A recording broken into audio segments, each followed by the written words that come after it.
Hello, everyone. Welcome to today's program. We are so excited for what we have for you today. It is Understanding and Handling Long-Term Disability Liens. I'm Ala Policastro, Director of Education and Professional Development at Beverly Hills Bar Association. And I'm delighted to introduce our speaker, Donald Camara. Donald is in his 50th year of law practice and brings his extensive knowledge and specialization in lien litigation and resolution to attorneys statewide. He has lectured about liens at well over 120 trial lawyer seminars throughout California and has presented several nationwide webinars on ERISA liens. He has published dozens of articles on liens in various widely circulated industry publications.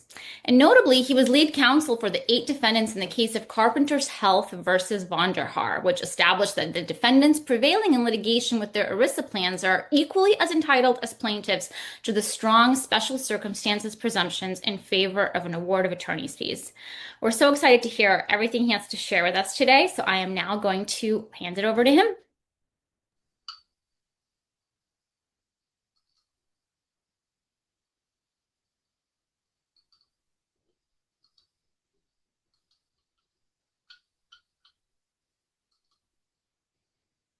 Thank you very much. Welcome to our webinar on handling long-term disability liens. Most LTD plans are employer-based and they're insured. If they're insured, they'll be subject to California Civil Code 3040, limiting their lien to 1/3 of the gross cap or common fund, whichever is better for your client. Further reduction for a final judgment of comparative negligence and any other applicable state laws. Now, regarding the comparative negligence, you probably have seen or heard or had the situation where you may have a slip and fall case or another case with heavy comparative negligence.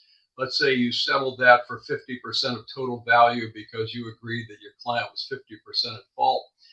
And you go to Rawlings or Optum or Conduent to try to settle the lien case at the end. And they say, but wait, you don't have a final judgment, which is true. But fortunately, when we drafted the statute, we didn't say at what stage of what proceeding you have to have the final judgment. So the response to that is that's fine, because we're going to get the final judgment and the lien collection action we can make you file in federal court. So that works very well. Yes. Hi, Don. There's a little thing on your screen right now that says the Zoom is sharing your screen. Can you click on that hide button real quick? Sure. Thank you. Perfect. That has worked very well. I've used that at least a dozen times, and each time I've gotten a full comparative negligence reduction. Recently, I think last month, I settled a case which had a $250,000 policy limit recovery, massive comparative negligence on my client, and the lien was $235,000, so the Civil Code 3040 max would be $83,333. We settled that for $10,000, which is an 88% reduction under 3040. So that's how effective that argument can be. So don't just take their word for the fact that you need a final judgment in the state court action. You don't. If it's self-funded ERISA, state law is preempted per 29 USC 1144. The disability plans are not as militant as the health plans regarding liens, so inquire if the client is out of work for a long period of time. And if the client has been out of work for over 6 months and he works for some big national or international company, there's a very good chance he's got a long-term disability lien, whether you knew about it or not. And obviously, it's best to get on that and resolve those before you disperse money to the client. As with any case, get the full plan document. Short-term disability is generally limited to no more than 6 months. It's often self-funded by the employer, so no state law defenses. Will usually be pursued by the same lien collection agency handling the long-term lien if they know about it. So we're not addressing that further because it's generally small because of the max of 6 months, and it has a totally different set of rules and laws that apply.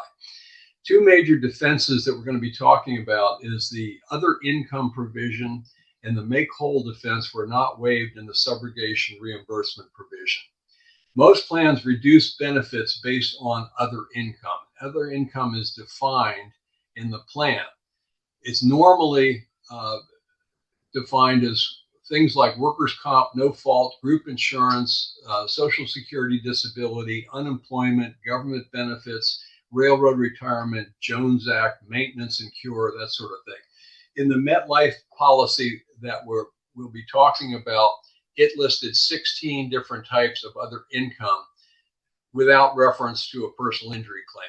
And this seems to be a industry-wide form that they use. So you see this a lot where there's a long list of types of other income, but no reference to personal injury claims. Usually do not include personal injury, so there's no basis for a reduction or recovery based upon a PI case resulting in other income. And that gives rise to the use of a rule of contractual interpretation, expressio unius est exclusio alterius, or expression of one excludes the other. The leading case on that in the Ninth Circuit is the Barnes case from 1995. By the way, just for brevity's sake, I have not included full citations in the PowerPoint, but they are in the 2 articles for all of these cases that are attached to your materials.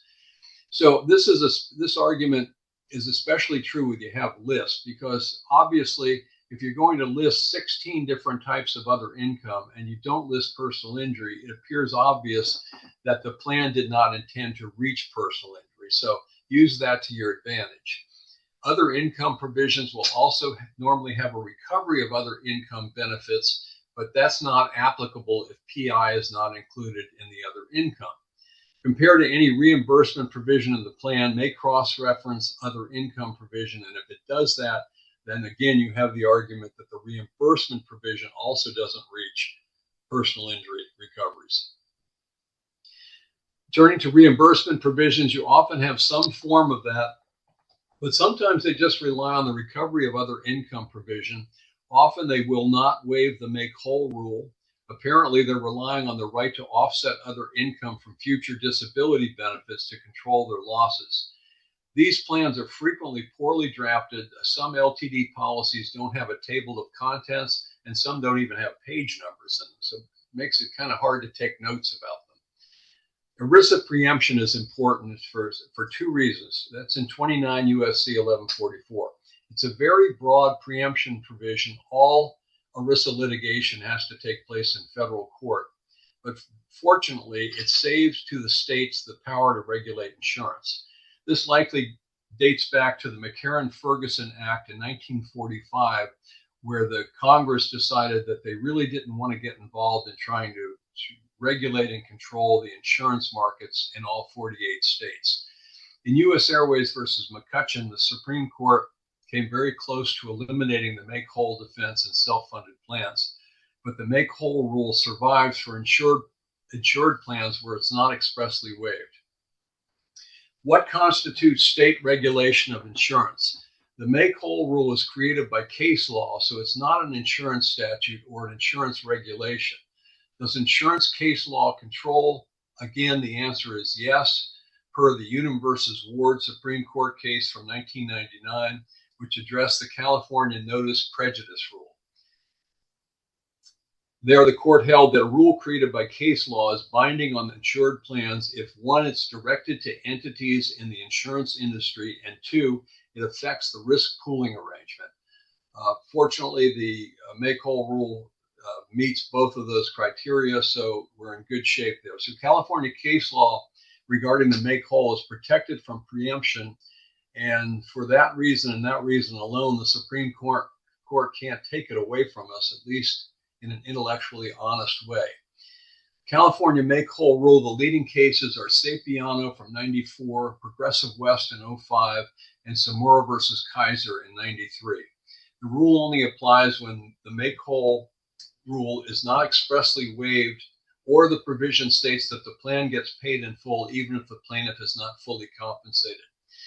understand that latter part of that sentence gets fully paid even if the plaintiff not fully compensated. It comes from the Samora versus Kaiser case, and therefore the court approved the drafting of the Kaiser reimbursement provision there, and consequently, if you've got a Kaiser claim, you can't make a make whole argument. If you do that, it just shows you don't understand the relevant law that applies.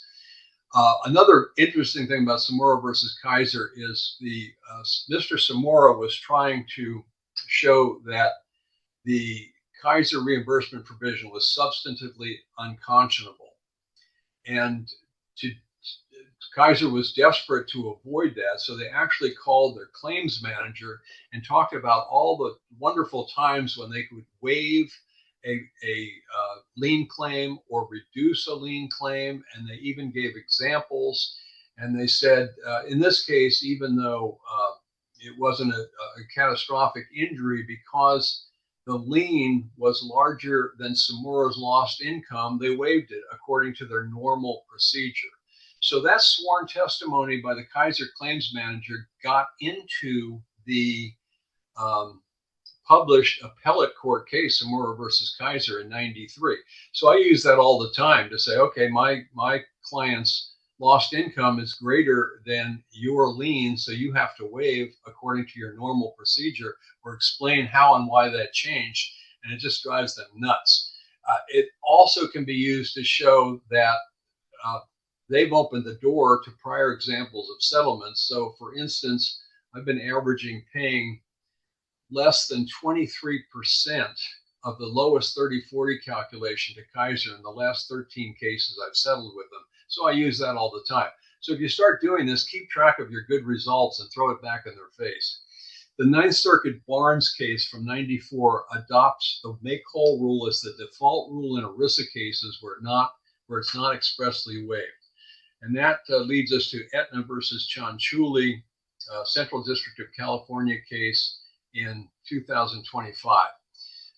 In Aetna versus Cianciulli, Miss Cianciulli was involved in a very serious car accident where her vehicle was crushed under a heavy work van.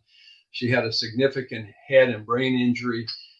Aetna had paid $1.134 million in her medical expenses. It was an insured Aetna plan, and they filed suit.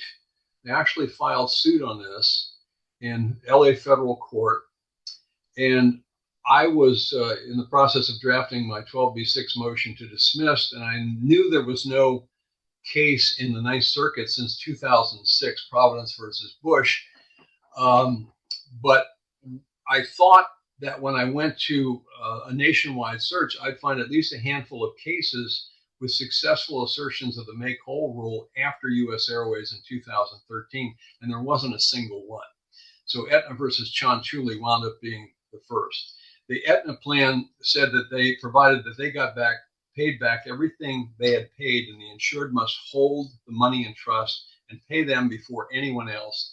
The Aetna subrogation provision is in the materials. So we filed a 12B6 motion to dismiss when assigned to our fourth federal judge. Incidentally, if you don't do much work in federal court, understand you're dealing with 4 different sets of rules. And I do mean different. You're starting with the Federal Rules of Civil Procedure, which you would have guessed. The second is the Circuit Rules of Procedure.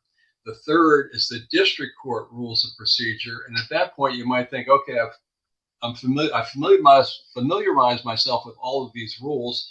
Where can I go wrong? And the answer is you haven't checked the local judges, federal judges' chambers orders yet. And those can often be 15 to 25 pages of additional rules that are totally inconsistent at times with the Federal Rules of Civil Procedure. And that was the case here. We had planned on bringing a motion for summary judgment under Rule 12D, subject to the court's discretion, along with our motion to dismiss. But when we got to Judge Sue's chambers orders, it turns out that he required all MSJs to be joint. And the exchange period, the very complex exchange period, lasted 3 months. We only had 21 days to file our 12B6. So we had to redo the whole motion. And so we did. We filed that. We argued it in court on March 14th of last year. On March 18th, Judge Sue granted our motion to dismiss with prejudice, dismiss the Aetna complaint for $1.134 million because it failed to expressly waive the make whole rule. Now, if you get to this point where you've won the entire federal ERISA case or a significant portion, any significant portion of it, you're in a position of strength when it comes to the attorney's fees. There is a special circumstances, very strong presumption in favor of a full award of fees to prevailing ERISA participants. The leading case on that is the Vonderhart case from 2005, where we prevailed on our 12B6 motion to dismiss the Carpenters Union complaint for $155,000. At that point, we brought a fee motion. The district court denied our fee motion. So when the Carpenters Union appealed the granting of our 12B6, we cross-appealed the denial of our fees, and we won both elements of that in the circuit court in the Ninth Circuit. And so then, while the case was pending in the Supreme Court, they threw up the white flag and surrendered and paid $66,500 in attorney's fees and agreed to pay all future medical care without any further subrogation. So we had a lot of leverage here, and Aetna Rawlings had to agree to drop its case, waive everything, agree to a final judgment being entered, and pay $53,500 in attorney's fees to avoid the fee motion under ERISA. Understand that you also get paid your fees for bringing the fee motion. Now, the trick with the fee motion is you have to be prepared to bring it because you only have 14 days from the date of entry of judgment to get it on file. And if you miss that, you're dead. You get no fees. So be aware of that.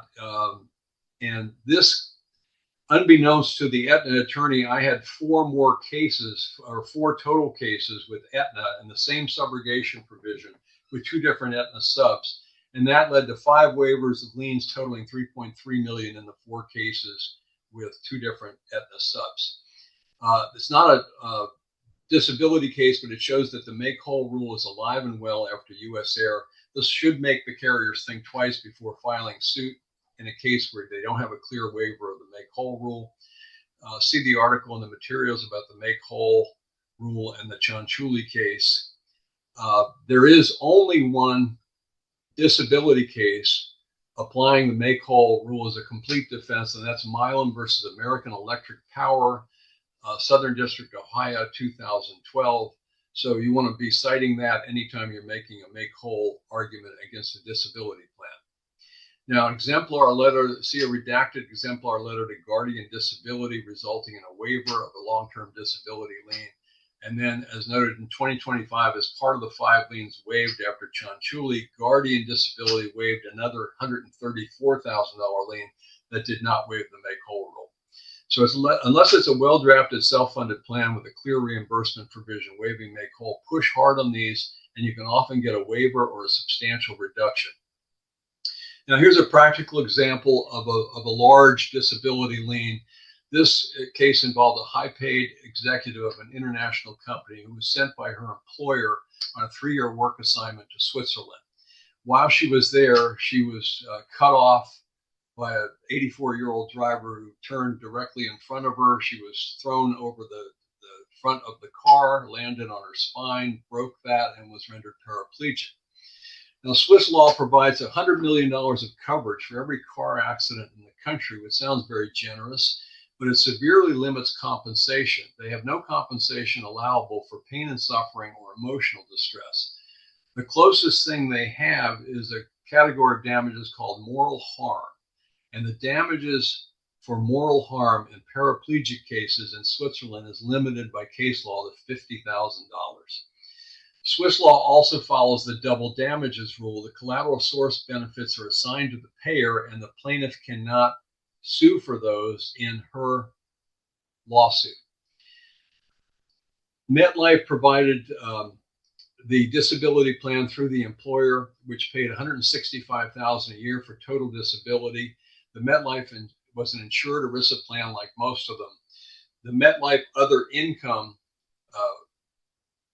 provided that it reduced long-term disability benefits for 16 different types of income, all but one, which was a return to work, involved statutory or contractual right to income benefits, so they were completely unlike a personal injury case.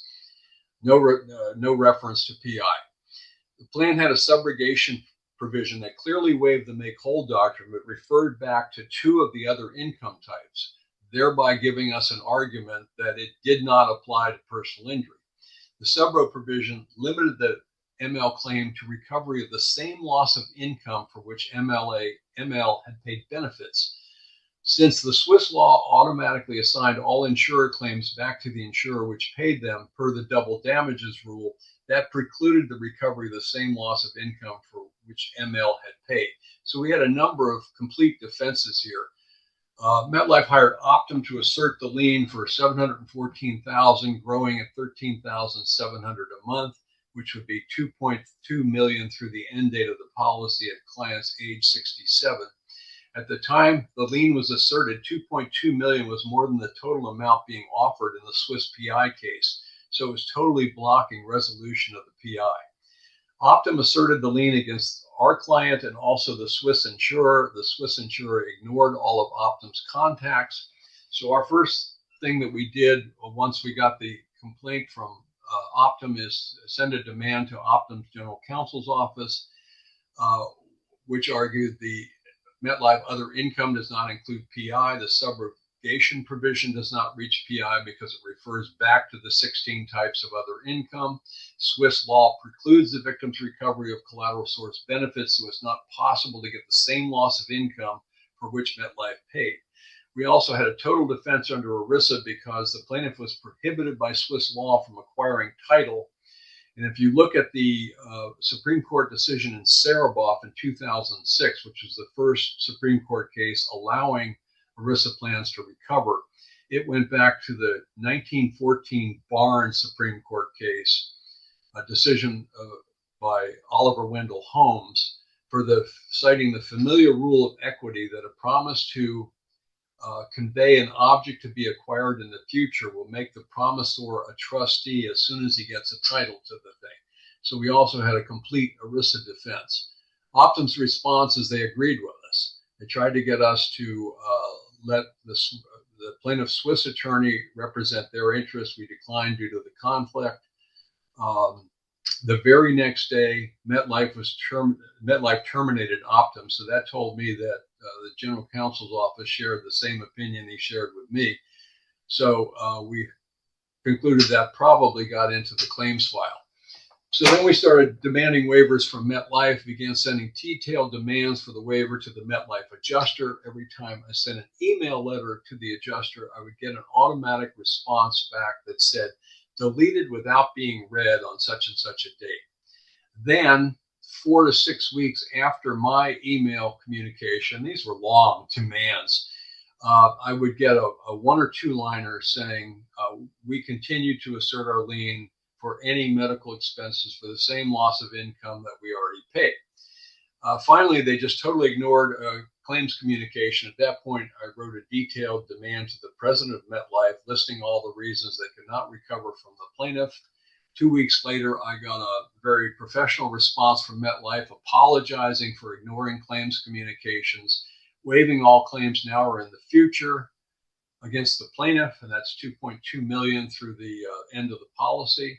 Also waived any claims against the Swiss insurer, which helped us a lot because otherwise we would have had a serious problem with the hold harmless provision that they were demanding. This, This finally allowed the PI case to proceed to settle for about 10 to 15% of its total value in California. But in California, we certainly would not have normally had $100 million of insurance coverage available. The other thing on the plus side, the Swiss insurer paid all the fees of the plaintiff's attorney in Switzerland over about an 8-year period, and all of my attorney's fees working on the liens, and all of the attorney's fees for the attorney that I assigned to negotiate and get reduced all of the health plan liens, which he did.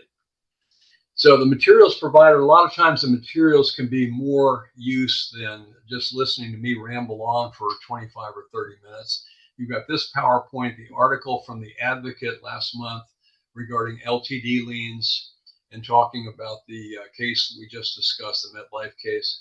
Demand letter to the president of MetLife, a waiver of a $714,000 lien, which is $2.2 million through the end of the policy. Article re the make whole rule in Forum 2025 and addressing the Cianciulli case.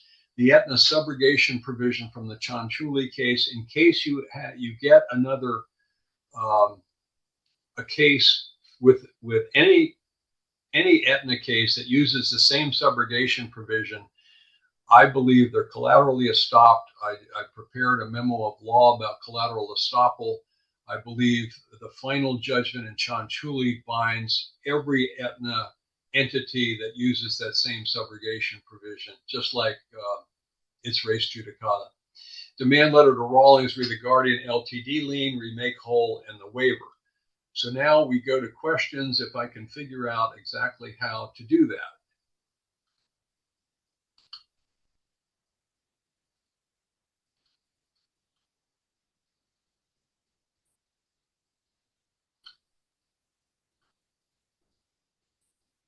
Alrighty, Don, it looks like I don't see any questions within our Q&A tab. Or do you have Okay. any other closing remarks that you'd like to make? Well, yeah, I could bring up another point. This is has been the topic of a lot of conversation since January of 25.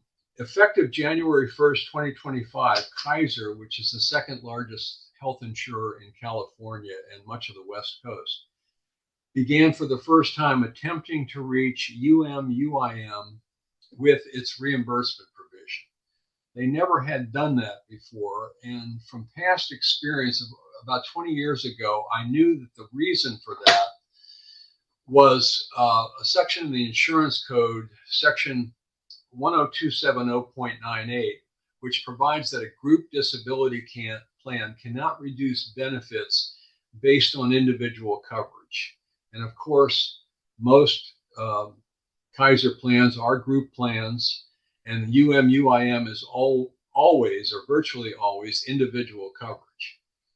And so I got this case with a 250,000 total recovery, 30,000 on the tortfeasor, and 220 from the client's UIM recovery.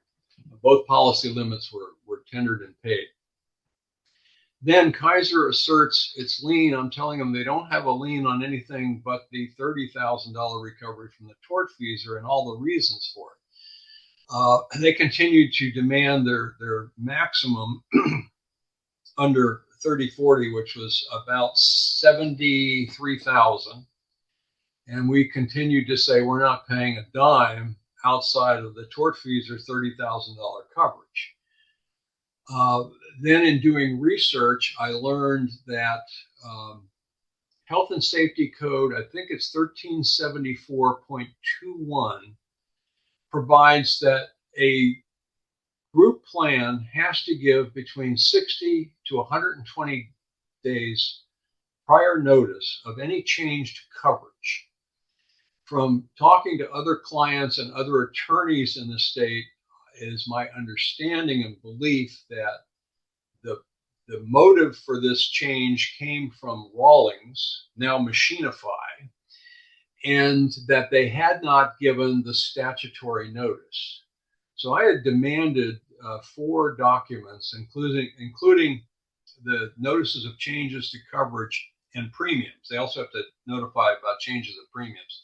And incidentally, they changed the premiums in the Northern California area by 8.4% effective 1/1/25. So at the same time they're reducing coverage, they're making a giant raise in the premiums. So at this point, the case was before the Rawlings California attorney, and I had sent this a month ago, and he hadn't sent any of the documents. So I sent him an email just cutting and pasting the request or the demand for these 4 documents, one of which would be the statutory notice. But of course, I didn't tell him it was the statutory notice. The next morning, bright and early, I get an email from him saying Kaiser has just authorized me to accept $10,000 in full settlement of the liens in this case, thereby limiting his claim to the $30,000 coverage on the tortfeasor and abandoning Kaiser's claim against the $220,000 recovered under UIM. So that makes me believe that what I had heard was correct. I don't think they gave the statutory notice. I don't, oh, and incidentally, the way I knew about that statute, Insurance Code 10270.98, was Kaiser, and the only time Kaiser ever sued one of my clients, they sued the client and his attorney up in Northern California, in San Francisco. And I convinced him that he was in the wrong court and he should have filed in state court, got him to dismiss the attorney with prejudice. Then he refiled in LA Superior Court. And of course, all ERISA cases have to be in federal court. So then I was in the process of demurring him out with the Supreme Court case of Aetna versus Davila. And we were just waiting for the judge to read that. And we went out in the hallway to wait for the judge. And I asked him why Kaiser didn't go after 102, didn't go after UIM recoveries. And he said, oh, there's a statute. I said, what's the statute? He told me, Insurance Code 10270.98. And I went back and read that statute at the office, again, 21 years ago. And lo and behold, that attorney was the lead counsel for Kaiser in the only case in the annotation, the statute. So I thought, oh, this guy knows what he's talking about. And so now they're trying to, change it, but they apparently didn't comply with any of the statutory requirements. And even and if they do in January 27, I think we'll still prevail on that based on that insurance code section. Thanks very much for joining us. This concludes today's presentation. Thank you so much, Don, for an excellent presentation. And thank you so much to our audience for joining us today. Have a great day, everyone. You too.